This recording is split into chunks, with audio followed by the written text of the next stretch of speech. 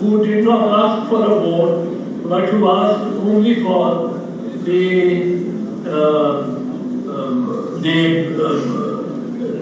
deferral of the case.